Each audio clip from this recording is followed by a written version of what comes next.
ऐसे लोगों को जवाब देने का समय आ गया है। ये सब चलने वाला नहीं है इनका कि जिसको वो बुलाएंगे वो अंदर जाएगा। अरे जिसको पूजा करनी है वो अंदर जाए, उसमें कौन रोकेगा? और किसको अधिकार है रोकने का? वो होते कौन है रोकने वाले?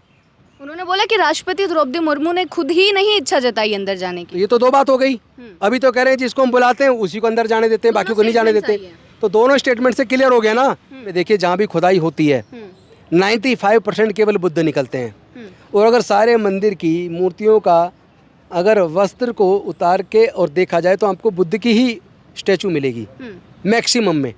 सबको तो नहीं कहता, जो लेकिन पुराने मंदिर हैं ज़्यादातर जगह बुद्ध ही निकलेंगे। ये तो इतिहासकार बता रहे, खोज के नमस्कार, आप देख रहे थे जनता लाइव, मैं हूं आपके साथ रवीना। हाल ही में राष्ट्रपति द्रौपदी मुर्मू की एक तस्वीर काफ़ी वायरल हो रही है और ये तस्वीर है एक हफ्ता पहले की, जब वो हौस खास के जगन्नाथपुरी मंदिर में गई थी। उस तस्वीर में ये देखा जा सकता है कि मंदिर के गर्भगृह के वो बाहर खड़ी हैं और वहाँ पे हाथ जोड़कर वो पूजा अर्चना कर रही हैं, मंदिर में खड़ी हैं। लेकिन एक हफ्ते बाद ये तस्वीर वायरल होने का कारण ये है कि लोग इस चीज़ को इस प्रकार से देख रहे हैं और बोल रहे हैं, चूँकि द्रौपदी राष्ट्रपति मुर्मू वो आती है एक अनुसूचित जनजाति से, इसलिए उनको अंदर नहीं जाने दिया गया है। इसी पर काफ़ी सवाल उठ रहे हैं। दो पक्ष उठ चुके हैं, एक पक्ष जो इसकी निंदा कर रहा है और एक पक्ष जो इसको डिफेंड कर रहा है। अभी इन सारी चीज़ों पर ही बातचीत करने के लिए हमारे साथ राजेंद्र पाल गौतम जी मौजूद हैं।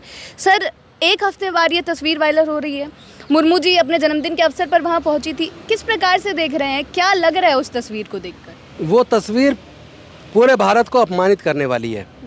वो तस्वीर देश की 30% आबादी को अपमानित करने वाली है, क्योंकि वो दो तस्वीर एक साथ हैं। एक तस्वीर वो है जिसके अंदर अश्विनी वैष्णव जी जो रेल मंत्री है भारत सरकार के, वो अंदर हैं, मूर्ति को टच भी कर रहे हैं, वहाँ खड़े हैं, पूजा अर्चना कर रहे हैं और उनके इर्द गिर्द वहाँ पुजारी हाथ जोड़ के खड़े हुए हैं। और एक तस्वीर है जिसमें लकड़ी का बैरिकेड है और उसके पीछे राष्ट्रपति जी खड़ी हैं। तो आखिर राष्ट्रपति जी अंदर तक क्यों नहीं जा पाई? क्या ये देश का अपमान नहीं है? क्या देश के अनुसूचित जाति जनजातियों का अपमान नहीं है? मैं तो पहले ही कह रहा हूँ, जहाँ अपमान हो वहाँ जाना बंद कर दो। अनुसूचित जनजाति के लोगों को ऐसे किसी भी धार्मिक स्थल पर नहीं जाना चाहिए जहाँ समाज का अपमान होता हो, जहाँ उनका उत्पीड़न होता हो, जहाँ अंदर घुसने पर, मूर्ति छूने पर उनकी हत्या होती हो। आखिर ऐसी जगह आप जाते ही क्यों हैं? क्या ज़रूरत है? जहाँ आपको सम्मान मिले वहाँ जाइए, जहाँ अपमान मिले वहाँ मत जाइए। लेकिन सर, मंदिर की तरफ से भी क्लैरिफिकेशन आया है। वहाँ के जो पुजारी हैं वो साफ साफ बोल रहे हैं कि हम जिसको आमंत्रित करते हैं, जो आता है, उसी को परमिशन होती है अंदर जाके आरती करने की। समाज कानून हाँ। कौन है वो? मालिक है क्या इस देश के? ऐसे लोगों को जवाब देने का समय आ गया है। ये सब चलने वाला नहीं है इनका कि जिसको वो बुलाएंगे वो अंदर जाएगा। अरे जिसको पूजा करनी है वो अंदर जाए, उसमें कौन रोकेगा? और किसको अधिकार है रोकने का? वो होते कौन है रोकने वाले? उन्होंने बोला कि राष्ट्रपति द्रौपदी मुर्मू ने खुद ही नहीं इच्छा जताई अंदर जाने की। ये तो दो बात हो गई। अभी तो कह रहे हैं जिसको हम बुलाते हैं उसी को अंदर जाने देते हैं, बाकी को नहीं जाने देते। तो दोनों स्टेटमेंट से क्लियर हो गया ना, स्पष्ट हो गया। सवाल बचा कहाँ? जवाब तो उन्होंने दे दिया। तो मतलब जिस प्रकार से अब एक हफ्ते बाद ये तस्वीर वायरल हो रही है, 2018 की भी हम बात करेंगे जब राष्ट्रपति रामनाथ कोविंद पर भी ऐसी ही चीज़ें सामने आई थी, लेकिन उन्होंने क्लैरिफिकेशन दिया था कि क्योंकि घुटने में चोट थी तो सीढ़ियाँ नहीं चढ़ पाए। क्यों थे? घुटने में चोट थी तो क्या जरूरत थी वहाँ जाने की? घर में मूर्ति नहीं है क्या? घर में पूजा कर लेते। पूरे समाज को अपमानित करवाने की क्या जरूरत थी उनको? तो आपका मतलब है कि ऐसे जाना और फिर ऐसे आ जाने से अपमानित हो रही है? ये बाद में कहानी, कोई स्क्रिप्ट कोई और लिखता है, अच्छा, एक्टिंग कोई और करता है। एक्चुअली जो आदमी मंदिर जा रहा है तो ये सोच के जा रहा है कि मैं बस सीढ़ियों से वापस आ जाऊंगा। ये तो मतलब विश्वास करने योग्य बात ही नहीं है। तो यही सवाल सर बार बार उठ रहा है कि अगर इस तरीके की चीज़ें बार बार सामने आती हैं, लेकिन अमित शाह जी बार बार बोलते हैं और काफ़ी बार उन्होंने बोला है कि हमारी सरकार में ही इतने मंत्री हैं जो दलित हैं या इतने मंत्री हैं जो अनुसूचित जनजातियों से आते हैं, तो जब ऐसी घटनाएं सामने आती हैं तो करें क्या?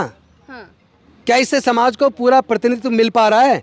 यूनिवर्सिटीज़ के अंदर कोई रिटन टेस्ट नहीं, इंटरव्यू होता है और इंटरव्यू में पक्षपात हो रहा है। एक पार्टी विशेष संघ के जुड़े हुए लोगों का वहाँ पे सिलेक्शन हो रहा है पूरे देश में। कितनी सारी वीडियोज आ रही है, कितने सारे सोशल मीडिया पे डिटेल आ रही है। जहाँ गोल्ड मेडलिस्ट को दरकिनार कर दिया, पीएचडी किया हुआ गोल्ड मेडलिस्ट आउट, और सिंपल जो जेआरएफ किया हुआ है या जो रिसर्च स्कॉलर है भी, उनका सिलेक्शन हो रहा है। तो कहाँ मेरिट बची, कहाँ ईमानदारी बची? और ऐसे पे चुप्पी क्यों है केंद्र सरकार की? रिटर्न टेस्ट कर दो ना सारी यूनिवर्सिटी के अंदर सिलेक्शन प्रोसेस में। सर, अब आम जनता की आप बात छोड़ दीजिए, जो पहले मैं स्पष्ट कर दूं, जहां दलितों का, आदिवासियों का अपमान होगा, जहां उनकी हकमारी होगी, ऐसे मुद्दों पे हम चुप नहीं रह सकते। हम अपनी आवाज़ को बुलंद करेंगे और हम अपने हक के लिए लड़ेंगे। आप हक के लिए लड़ेंगे, बेशक आप लगातार आवाज़ भी उठाते रहते हैं इन मुद्दों पर, लेकिन राष्ट्रपति द्रौपदी मुर्मू की तरफ से कोई अभी तक ऑफिशियल स्टेटमेंट नहीं आई है, ना उनके ऑफिस की तरफ से कोई ऑफिशियल स्टेटमेंट आई है इस चीज़ को लेकर। देखिए उनकी तरफ से नहीं आई, समाज तो सब देख रहा है ना, समाज की प्रतिक्रिया को कैसे रोक सकते हैं आप? समाज को जो पीड़ा हो रही है उसको कैसे मरहम लगाएंगे आप? ये मतलब जो हो रहा है गलत हो रहा है, ये पूरे देश का अपमान हो रहा है और ख़ास तौर पर देश का अनुसूचित जाति जनजाति के लोगों का अपमान हो रहा है, उनकी हकमारी की जा रही है और सारे देश के संसाधनों को बेच के जो रिजर्वेशन से थोड़ी नौकरियां मिल जाती थी उनकी सारी नौकरियां छीनी जा रही हैं, प्राइवेट सेक्टर में रिजर्वेशन मिल नहीं रहा है, नेचुरल रिसोर्सेज में उनकी हिस्सेदारी नहीं है। इन सब मुद्दों पे मैं कहना चाहता हूँ जितनी अनुसूचित जाति जनजाति की पॉलिटिकल पार्टीज़ हैं उनको पहले तो एकजुट होना पड़ेगा, उनको कम से कम इशू बेस एकता लानी पड़ेगी। वो अपनी पार्टी चलाते रहें लेकिन इशू बेस यूनिटी, इशू मुद्दों पर एकजुटता अगर वो नहीं लाते हैं तो वो भी समाज के साथ गद्दारी कर रहे होंगे कहीं ना कहीं। काफ़ी बड़ा सवाल यहाँ पर सर ये उठता है कि अगर देश की राष्ट्रपति के साथ ये कुछ हो सकता है, जिस प्रकार से तस्वीरें सामने आई हैं, तो जो आम जनता है, बार बार हम बात करते हैं कि भारत आगे बढ़ रहा है, इक्वालिटी हो रही है, कास्टिज्म खत्म हो रहा है, क्या लग रहा है ऐसे आगे बढ़ रहा है? कौन कह रहा है आगे बढ़ रहा है? वो सरकारें कह रही है, सिर्फ नकली डाटा दिखाते हैं। पूरा डाटा पूरा इंटरनेशनल लेवल पे आया हुआ है। आप देखिए कुपोषण में कितने बुरी स्थिति में हम, एजुकेशन में कितनी बुरी स्थिति में हम, भूखमरी में कितनी बुरी स्थिति में हम, रोजगार देने के मामले में कितनी बुरी स्थिति में हम। सबसे ज़्यादा आत्महत्याएं कहाँ होती हैं? हमारे यहाँ हो रही हैं। अरे कभी यार आँख खोल के देखो तो सही सच सामने आ जाएगा। झूठे आंकड़े दिखाने से कुछ होने वाला नहीं है। और ये जो 10-20 किलो अनाज बांट के लोगों को केवल जिंदा रहें, उनका स्वाभिमान का जीवन ख़त्म किया जा रहा है, एजुकेशन को महंगा करके एजुकेशन छीनी जा रही है, प्राइवेटाइज करके नौकरियाँ छीनी जा रही हैं और उनको जहाँ स्वयं के रोजगार करने के लिए जो उनको ऋण मिलना चाहिए उसकी जो योजना है वो भी सारी खटाई में, उसमें इतनी फॉर्मेलिटी है वो हो नहीं पाती। ये जो धोखाधड़ी चल रही है इसके खिलाफ अनुसूचित जाति जनजाति के पूरे समाज को हम एकजुट करके तैयार करेंगे ताकि अनुसूचित जाति जनजाति को नुमाइंदगी करने वाली पॉलिटिकल पार्टी मजबूर हो जाए उनके मुद्दे पर बोलने के लिए और संसद विधानसभाओं में उनकी आवाज़ बनने के लिए। जी, आखिरी सवाल से ख़त्म करना चाहूँगी सर, जो भी पोस्ट जिसने भी डाली है इस तस्वीर को लेकर उसके नीचे दो भागों में लोग बंट गए हैं। एक भाग जो बोल रहा है कि गलत हो रहा है, लेकिन दूसरा भाग इसको प्रूव करने में लग गया है कि आप एक ही चीज़ को पकड़ कर बैठ गए हैं। उन लोगों का कहना है कि राष्ट्रपति द्रौपदी मुर्मू पहले भी मंदिरों में गई हैं, वहाँ पर उन्होंने पूजा की है, उनकी तस्वीरें भी साझा की हैं। तो एक ही कुछ मंदिर ऐसे हैं जहाँ अंदर तक लोग जाते पूजा करते हैं, कुछ मंदिर ऐसे हैं जहाँ इंटेंशनली अनुसूचित जाति जनजाति के लोगों को रोका जाता है। बहुत सारी जगह सीधा लिखा हुआ है दीवार पे कि इस समाज के लोग मंदिर में प्रवेश ना करें। कैसे क्या होगा? आप नहीं है, कितने प्रमाण आपको मिल जाएंगे? तो जो लोग इस तरह के आर्ग्यूमेंट्स दे रहे हैं वो बेसिकली वो आईवॉश कर रहे हैं, वो सच से आंखें मीच रहे हैं। लेकिन हमारे लोग अब आंखें नहीं मीचेंगे। मैं तो अपने लोगों को कहूँगा कि आप ऐसी किसी भी जगह पर जहाँ आपको अपमान झेलना पड़े प्लीज़ मत जाइए। आपने कुछ मंदिरों का सर जिक्र किया है, तो बार बार जगन्नाथपुरी मंदिर को लेकर एक चीज़ सामने आती है, काफ़ी इतिहासकार इस चीज़ को बोलते हैं कि वो एक मंदिर नहीं बल्कि पिछले सालों में इतना इतिहास पुराना है, उस समय एक बौद्ध स्थल था। तो उस पर क्या कहना चाहेंगे? देखिए ये तो आप पूरे देश में देखिए जहाँ भी खुदाई होती है 95% केवल बुद्ध निकलते हैं।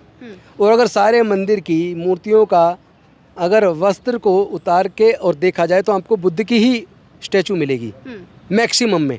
सबको तो नहीं कहता जो, लेकिन पुराने मंदिर हैं ज़्यादातर जगह बुद्ध ही निकलेंगे। ये तो इतिहासकार बता रहे, खोज खोज के निकाल के ला रहे हैं। वो तो सब एक आज नहीं तो कल सच्चाई तो सामने आके रहेगी, सच्चाई को झुटलाया नहीं जा सकता। जी, बहुत बहुत शुक्रिया आपका हमारे साथ बनने के लिए।